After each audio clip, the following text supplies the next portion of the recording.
देख रहे हैं पेरीमीटर एंड एरिया चैप्टर्स में।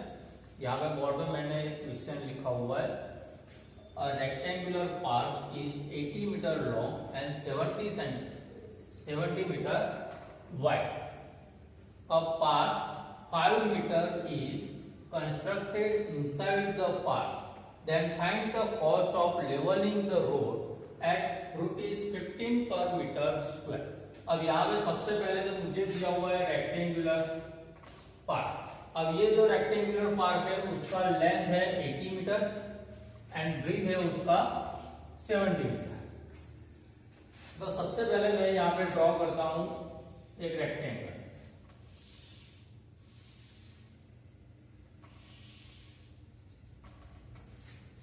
जिसमें ये जो है वो लेंथ है वो है 80 मीटर और ये जो दिखाई दे रहा है वो हमारा ब्रीथ है, वो है 70 मीटर।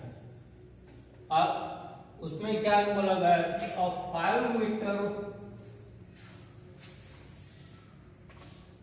इनसाइड बोला है। 5 मीटर इनसाइड एक पाथ बनाया हुआ है, तो यहां पे मुझे 5 मीटर इनसाइड जाना है। तो ये मेरा जो रेक्टेंगल है उसकी अंदर की तरफ, इनसाइड का मतलब है अंदर की तरफ 5 मीटर का एक पाथ बनाया हुआ। तो यहां से अगर मैंने स्टार्ट किया तो मान लो कि ये 5 मीटर है और 5 मीटर से तो हमें 5 मीटर बोला है, तो हमें चारों साइड से 5 मीटर कम लेना है। तो यहां से मान लो कि ये 5 मीटर है, यहां से ये 5 मीटर है और यहां से ये 5 मीटर है। तो अब ये सबको ज्वाइंट करेंगे ऐसे,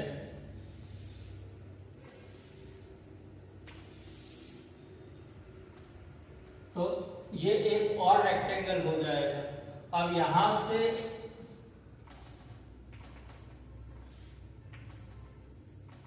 देखिए तो ये हमारा 70 मीटर का था। अब यहां से 5 मीटर कम हुआ और यहां से भी 5 मीटर कम हुआ, ये भी 5 मीटर, ये भी 5 मीटर है और ये भी 5 मीटर है। अब यहां से 5 मीटर और यहां से 5 मीटर, यानी टोटल हमारा 10 मीटर कम हो, तो ये जो विड्थ था 70 सेंटीमीटर, उसमें से 10 मीटर कम हो जाएगा। तो ये जो है वो आपका हो जाएगा 60 मीटर। सामने की तरफ भी सेम कंडीशन आ जाएगा, ये भी आपका 60 मीटर ही हो जाएगा। अब लेंथ की बात करते हैं, तो यहां से भी 5 मीटर आया, यहां से भी 5 मीटर आया। टोटल हमारा था ये 80 मीटर। तो 80 मीटर में यहां से 5, यहां से 5, टोटल 10 मीटर कम हो गया। तो यहां पे हम लेंथ देखेंगे तो हमारा लेंथ कितना हो जाएगा, 80 में से हमें टोटल 10 निकालना है, तो वो हो जाएगा 70 मीटर। यानी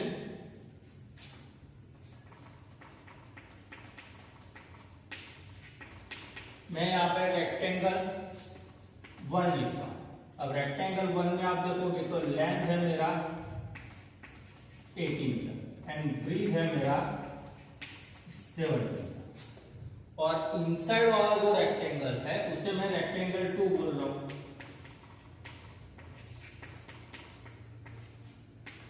तो उसके लिए मेरा लेंथ हो गया 70 मीटर एंड ब्रीथ हो गया मेरा 60 मीटर। तो ये हुआ रेक्टेंगल्स का मेजरमेंट, हमने दोनों रेक्टेंगल का हमने मेजरमेंट ले लिया। अब हम बात करते हैं कि वो जो ये जो रोड बनाया हुआ है, पाथ जो बनाया हुआ है,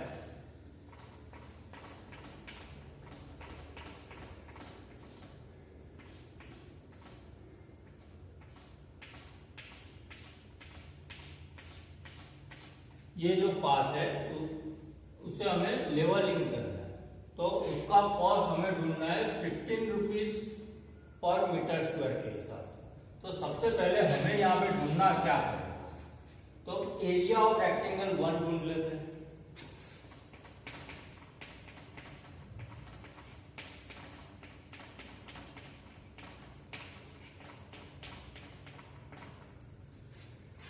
तो एरिया ऑफ रेक्टेंगल 1 का फॉर्मूला है L इंटू बी। अब लेंथ 80 मीटर एंड ब्रीथ है 70 मीटर। तो हम यहाँ पे लिखेंगे 80 मीटर इंटू 70।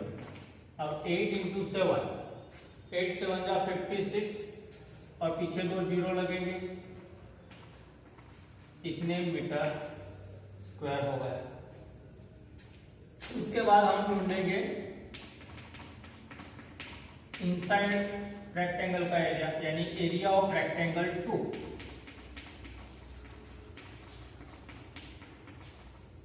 उसके लिए भी formula L into B apply करेंगे। अब सेकंड नंबर का जो रेक्टेंगल है उसके लिए लेंथ है हमारे पास 70 मीटर एंड ब्रीथ है 60 मीटर। तो यहां पे हम लिखेंगे 70 मीटर इंटू 60 मीटर। तो 7 इंटू 6 करेंगे, 7 6 जा 42 होता है, तो 42 और पीछे 2 जीरो आएंगे, ये दोनों जीरो, और मीटर इंटू मीटर यानी मीटर स्क्वायर है। तो ये हो गया हमारा area of rectangle 1 and area of rectangle 2। अब ये दोनों के बीच में यहाँ पे ये जो पाथ है उसका एरिया मुझे ढूंढना है। तो area of path, area of path, तो मुझे अगर मैंने ये पूरा जो रेक्टेंगुलर पार्ट है उसमें से इनसाइड वाला रेक्टेंगल का एरिया सब्ट्रैक्ट कर दिया तो मुझे सिर्फ ये पोर्शन मिलेगा, यानी कि पाथ मिलेगा। तो area of path equal to, I can write area of rectangle 1 minus area of rectangle 2। तो यहां पे आप देखोगे कि एरिया ऑफ रेक्टेंगल का वैल्यू है मेरे पास 5600 metre square, minus area of rectangle 2 का वैल्यू है 4200 मीटर स्क्वायर। तो यहाँ पे मैं 5600 माइनस 4200 और बार कॉमन जो है वो मीटर स्क्वायर। अब ये दोनों का सब्ट्रैक्शन करता हूं मैं, तो ये 2 जीरो तो एज इट इज आए, 6 में से 2 निकला 4 आया, 5 में से 1 गया 1 आया, तो 1400 मीटर स्क्वायर आया। यानी एरिया ऑफ पाथ जो है वो मेरे पास है 1400 मीटर स्क्वायर। अब मुझे ये जो रोड है उसको लेवलिंग करना है, तो यहाँ पे मेरे पास है 1400 मीटर स्क्वायर पाथ का एरिया। तो 1 मीटर स्क्वायर का वैल्यू मुझे दिया हुआ है 15 रुपीज। तो इतने मीटर स्क्वायर का कॉस्ट कितना होगा? तो यहाँ पे मैं लिख रहा हूं area to be level,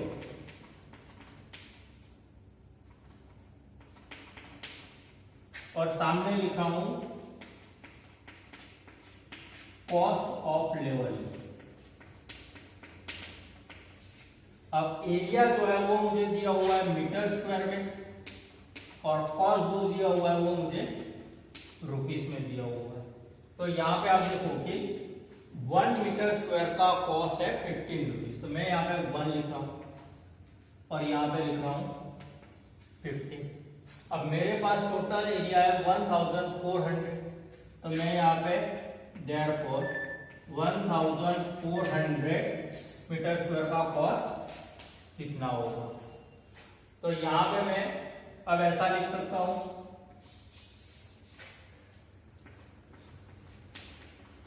total cost of leveling the road equal to 1400 into 50, 1400 into 50। अब मुझे इसका मल्टीप्लिकेशन करना पड़ेगा, तो 1400 और उसके साथ मल्टीप्लाई करना है मुझे 50। तो 15 जो है वो 10 + 5 से बनता है। तो 1400 का मल्टीप्लिकेशन मैंने 10 के साथ किया तो मुझे मिला 14000। अब 1400 का मल्टीप्लिकेशन मैं 5 के साथ करता हूं, तो यहाँ पे 0, ये भी 0, 4 5 20, 1 5 5 and 2 7। तो यहाँ पे 0 0, ये दोनों का एडिशन करते हैं ये 0 4 + 7 20 11 में से यहाँ पे 1 रखा तो मुझे मिला 21,000। तो यहाँ पे मुझे टोटल कॉस्ट मिला 21,000 रुपीज, जो है मेरा ये जो इनसाइड जो रोड बना हुआ था उसका लेवलिंग करने का कॉस्ट। एक और एग्जांपल देखते हैं। The side of a square farm is 75 metre. A well of radius 7 meter and a rectangular tank of 4 into 3 meter square are in the farm. Then find the cost of growing grass in open land at ₹8 per meter square. अब यहाँ पे हमें जो दिया हुआ है वो दिया हुआ है स्क्वायर फार्म दिया हुआ है। तो स्क्वायर फार्म सबसे पहले हम ड्रॉ करते हैं। ये मैंने स्क्वायर फार्म ड्रॉ किया जिसका लेंथ है 75 मीटर। तो ये मेरा 75 मीटर हुआ, तो ये भी 75 मीटर हो जाएगा, ये भी 75 मीटर हो जाएगा और ये भी 75 मीटर ही हो जाएगा, क्योंकि स्क्वायर में सभी साइड का मेजरमेंट सेम होता है। अब वेल ऑफ रेडियस 7 सेंटीमीटर, यानी एक वेल है ये फार्म के जिसका रेडियस मुझे दिया हुआ है 7 मीटर। तो यहाँ पे मैंने ये एक वेल ड्रॉ किया है जिसका रेडियस मुझे दिया हुआ है 7 metre and a rectangular tank of 4 into 3 metre square, यानी एक टैंक भी दिया हुआ है जिसका लेंथ 4 मीटर है एंड विड्थ 3 मीटर है। तो यहाँ पे मैं एक टैंक ड्रॉ कर रहा हूं, ये तो ये जो मेरा है 4 मीटर है और ये मेरा 3 मीटर है। तो ये हो गया टैंक। अब बाकी जो पोर्शन बचता है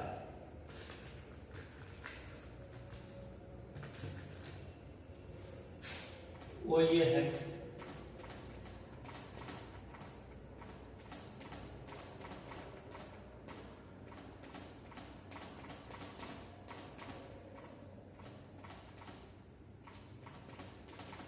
और यहां पे मुझे ग्रोइंग ग्रास यानी ग्रास लगाना है, तो उसका मुझे कॉस्ट ढूंढना है 8 रुपीज पर मीटर स्क्वायर के।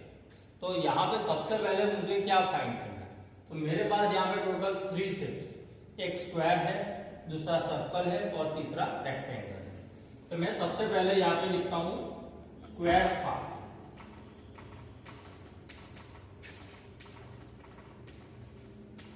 और स्क्वायर फार्म के लिए मुझे लेंथ दिया हुआ है 75 मीटर। सेकंड नंबर पे है मेरे पास अब वेल के लिए मुझे क्या दिया हुआ है, रेडियस दिया हुआ है और वो रेडियस है मेरा 7 मीटर। तीसरे नंबर पे है मेरे पास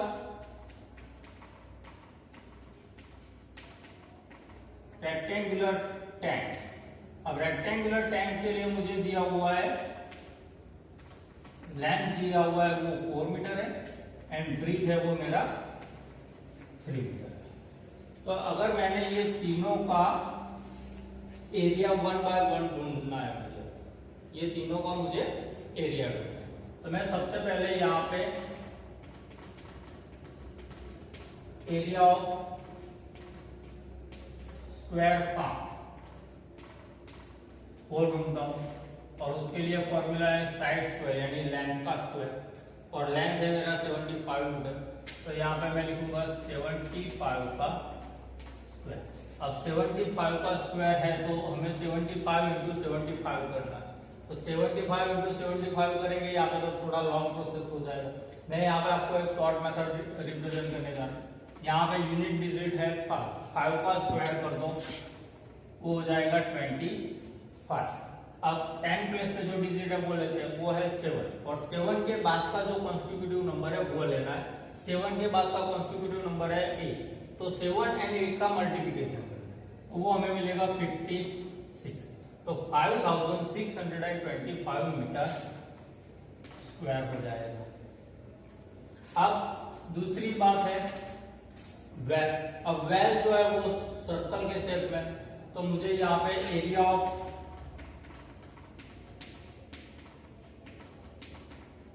वेल अप्लाई करना है। एरिया ऑफ वेल के लिए फॉर्मूला है मेरे पास पाई आर स्क्वायर। यहाँ पे हमें पाई का वैल्यू कुछ भी नहीं बोला है, तो हम 22/7 ले सकते हैं इंटू रेडियस का वैल्यू है मेरे पास 7 मीटर, तो यहाँ पे मैं 7 मीटर इंटू 7 मीटर लिख दूंगा। अब यहाँ पे ये देखो 7 7 कट, नाउ 22 इंटू 7 वो होता है 154 मीटर स्क्वायर। तो ये आ गया एरिया ऑफ वेल, यानी सेकंड नंबर का जो था वो। अब तीसरा है रेक्टेंगुलर टैंक, तो मैं यहाँ पे लिखता हूं एरिया ऑफ टैंक,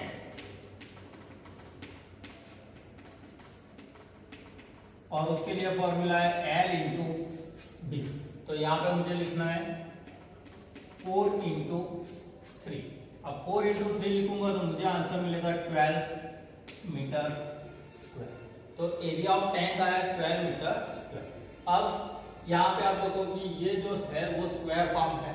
अगर उसमें से मैंने एरिया ऑफ स्क्वायर, अरे area of circle and area of rectangle, यानी कि वेल एंड टैंक का मैंने एरिया सब्ट्रैक्ट कर दिया, तो मुझे रिक्वायर्ड एरिया मिल जाएगा कि जहां पे मुझे ग्रोइंग ग्रास करना है। तो यहाँ पे मैं लिखूंगा area required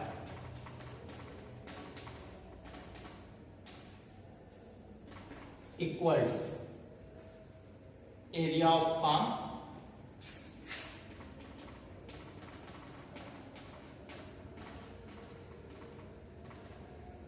minus area of well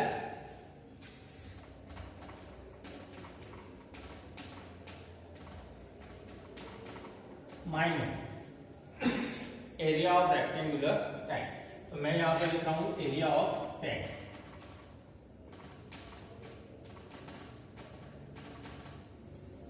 तो यहां पे आप देखोगे कि एरिया ऑफ फार्म था वो क्या था 5625 5625 माइनस 154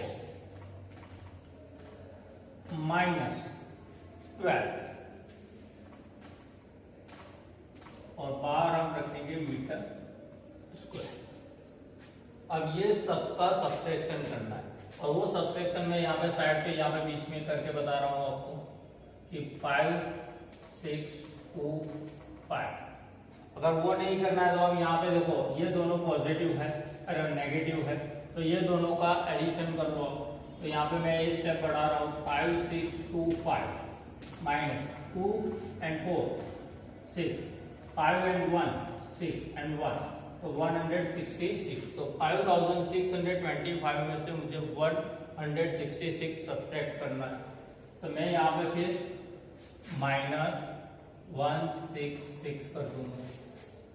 अब यहाँ पे आप देखोगे 5 में से 6 तो नहीं निकल सकता है, 10 लेना पड़ेगा। तो 10 and 5 15 में से हमें निकालना है 6, और 15 में से 6 निकालेंगे तो हमें क्या मिलेगा 9। यहाँ पे 1 कम हो जाएगा, तो 1 में से मुझे निकालना है 6, वो नहीं निकल सकता है, फिर से 10 लेना पड़ेगा। तो 11 में से 6 निकालेंगे तो हमें यहाँ पे मिलेगा 5। यहाँ पे 5 में से 1 निकालेंगे तो मिलेगा 4, और यहाँ पे मेरे पास है 5। तो मेरे पास यहाँ पे बचा 5459। तो ये मेरा आंसर आया 5459 मीटर स्क्वायर। ये इतना एरिया आया जिसमें हमें ग्रोइंग ग्रास करना है। तो यहाँ पे अब उसका रेट फाइंड करना है, रेट के हिसाब से हमें टोटल कॉस्ट ढूंढना है। तो मैं यहाँ पे लिखूंगा एरिया, और ब्रैकेट में यहाँ पे लिखा हूं ग्रोइंग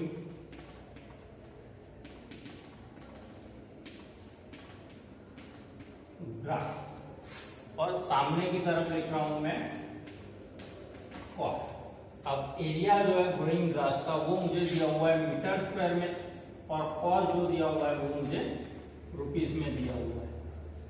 तो 1 मीटर स्क्वायर का कॉस्ट है 8 रुपीज। 8 पर मीटर स्क्वायर का मतलब है 1 मीटर स्क्वायर का कॉस्ट 8 रुपीज है। तो 1 मीटर स्क्वायर का कॉस्ट 8 रुपीज। लेकिन मेरे पास कितना है 5459 मीटर स्क्वायर, तो मैं यहाँ पे लिखूंगा 5459 हाउ मच। तो therefore total cost of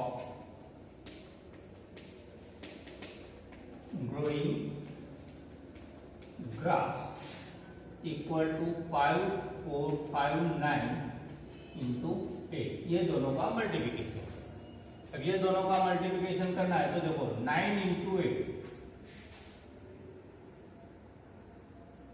9 8 जा 72, 7 कैरी फॉरवर्ड करेंगे, 5 8 जा 40, 40 में 7 ऐड कर दो तो 47 हो जाएगा, तो कैरी फॉरवर्ड हो जाएगा 4, 4 8 जा 32, 32 में 4 ऐड करना है तो 36, तो कैरी फॉरवर्ड होगा 3, 5 8 जा 40, 40 में 3 ऐड करना है तो वो हो जाएगा 43, यानी आपका आंसर आया 43,672 रुपीज। इतने रुपीज लगेंगे ग्रोइंग ग्रास के।